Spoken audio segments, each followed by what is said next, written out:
अगला सवाल है, क्या सेक्शंस को याद करना जरूरी है? अगेन मसूमाना सवाल। ठीक है, इसमें बेटा ये है कि सेक्शन को बेटा याद करना मतलब पार्शियली कंपल्सरी है। इसको मैं एक्सप्लेन ऐसे करता हूं कि कुछ ऐसे सेक्शन बेटा हम डिटेल में आगे क्लास में पढ़ेंगे, मैं यहाँ पे नाम भी ले देता हूँ कुछ सेक्शंस के, कि जिनका बेटा जो मेजर, जिसके अंदर जो हमारा फंक्शन है, जो या पावर हमने एग्जीक्यूट करनी है, वो बेटा बहुत इंपॉर्टेंट है। इस तरह के जो सेक्शंस हैं उनको हमें याद करना पड़ेगा। वो याद करने का ये तरीका है कि पहले बेटा हम सेक्शन का नंबर याद करेंगे, नंबर ऑफ सेक्शन, ठीक है। उसके अंदर आगे बेटा होगी उसकी, जिसको आप कहते हैं डिस्क्रिप्शन, डिस्क्रिप्शन से ज्यादा वर्ड होगा सूटेबल, टाइटल ऑफ सेक्शन। जैसे हम एग्जांपल देते हैं कि हमारा एक सेक्शन अभी हमने बात की है कि 127 है, इसके अंदर आप कमिश्नर इनलैंड रेवेन्यू को अपील फाइल कर सकते हैं। तो ये बेटा पूछा जा सकता है कि जी आपने CIR इनलैंड रेवेन्यू अपील को किस सेक्शन के तहत अपील फाइल करेंगे? ये जनाब 127 है। ट्रिब्यूनल में किस सेक्शन में अपील फाइल करेंगे? वो बेटा आगे 131 है।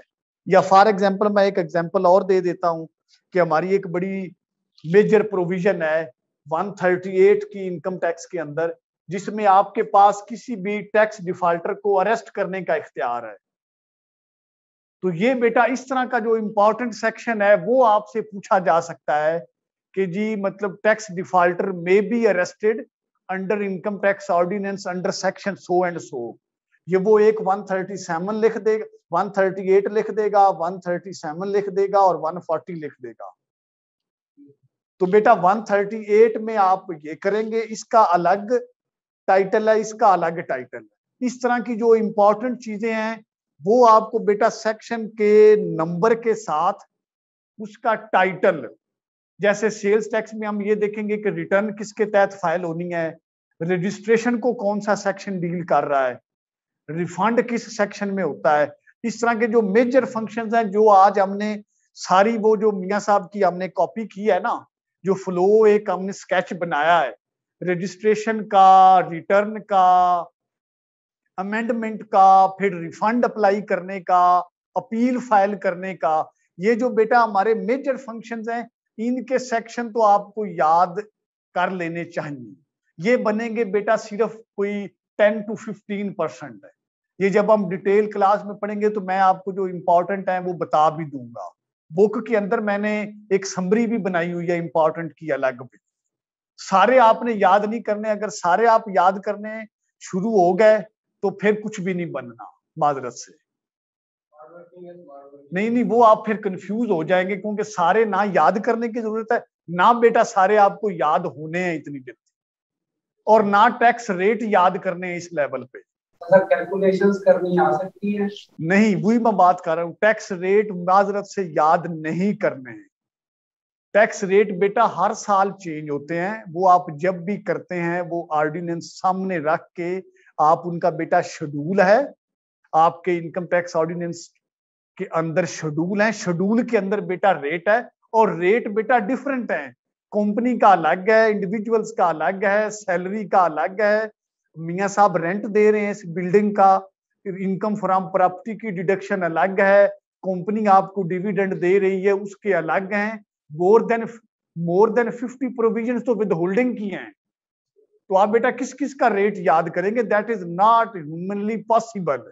याद आपने क्या करना है, एक इंपॉर्टेंट बेटा सेक्शन आएगा, यहाँ पे मैं लिख भी देता हूं आप सारे लोगों के लिए। दो चीजें आपने बेटा याद कर लेनी है, आधी MCQ उसमें आनी है।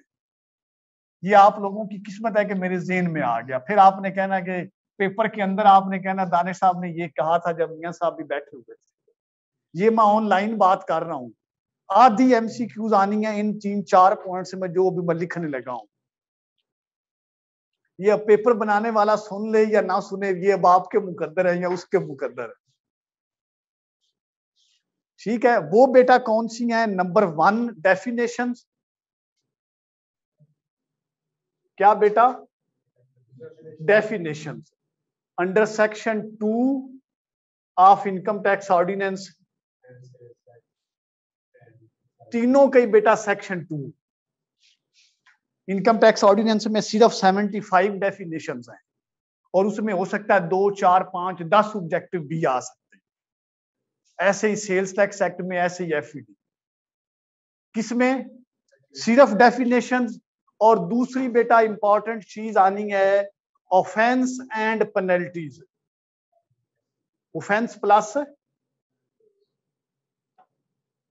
ये बहुत ज्यादा ऑब्जेक्टिव्स आनी है सिर्फ इन दो एरियाज। डेफिनेशन, दूसरे नंबर पर offence and penalty. Offence and penalty क्या, मैं आपको एग्जांपल भी दे देता हूं। ये बेटा हमारा इनकम टैक्स ऑर्डिनेंस का सेक्शन है 182। इनकम टैक्स ऑर्डिनेंस का सेक्शन 182 है, जिसके अंदर सारी ऑफेंस एंड पेनल्टीज का चार्ट है कि जो बंदा रिटर्न जमा नहीं करवाएगा उसको कितनी पेनल्टी लगेगी, जो बंदा वेल्थ स्टेटमेंट जमा नहीं करवाएगा उसको कितनी पेनल्टी लगेगी। आपने किसी बंदे की बैंक स्टेटमेंट मांगी है, आपको बैंक उसका जो कोई ऑफिसर है, मियां साहब की मैं स्टेटमेंट मांगता हूं, जनाब ये साद साहब बैंक मैनेजर हैं और ये मियां साहब के दोस्त हैं, ये मुझे कहते हैं जनाब कोई नहीं, तो मैं क्या करांगा? मैं हाथ त्यार के बैठ जाऊंगा। आज भी हमारी मैडम साहबा कह रही थी चीफ कमिश्नर के, भाई महकमा मर गया है, बंदों को लटकाएं, जो डिफॉल्टर है पकड़े उसको, लॉ के अंदर जो इख्तियार है उसको एक्सरसाइज करें। साद साहब मुझे नहीं देते इंफॉर्मेशन, तो जो कानून के अंदर मुझे इख्तियार है, मैंने इनको नोटिस भेजा under section 176 of income tax ordinance. तो बेटा ये जो 182 हमारा सेक्शन है ऑफेंस एंड पेनल्टीज वाला, और सेल्स टैक्स का सेक्शन 33, इसके अंदर एक लंबा चार्ट बना हुआ है। ये आपने याद करना कि जो रिटर्न नहीं देगा उसको क्या पेनल्टी है, जो वेल्थ स्टेटमेंट नहीं देगा उसको क्या पेनल्टी है। मैं किसी बैंक से डाटा मांगता हूं एक्स एंड वाई जी टैक्स पेयर का, वो मुझे जवाब नहीं देता तो मैं क्या करूंगा? हाथ पे हाथ धर के बैठ जाऊंगा, फिर तो महकमा चल गया। भाई कानून ने आपको इख्तियार दिया है कि अगर आप किसी थर्ड पार्टी इंफॉर्मेशन किसी सरकारी इदारे से या इवन गैर सरकारी इदारे से लेते हैं, डाटा वो नहीं देता या वो गलत दे देता है, तो भाई मियां साहब का किराएदार है, वो मुझे कहता है दानिश साहब मैं तो आपके पास आते नहीं, भी कानून ने मुझे इख्तियार दिया, मैं उसको समन करूंगा। मेरे पास सेक्शन सीपीसी का 1908 का इख्तियार है। तो ये चार्ट बेटा ये आपने याद रखना है, इसमें से ऑब्जेक्टिव आनी है कि आपने 5 दिन सेल्स टैक्स की रिटर्न लेट की है तो कितनी पेनल्टी है। Offence and penalties plus section 2 of income tax ordinance 2001, sales tax act और फेडरल एक्साइज ड्यूटी एक्ट।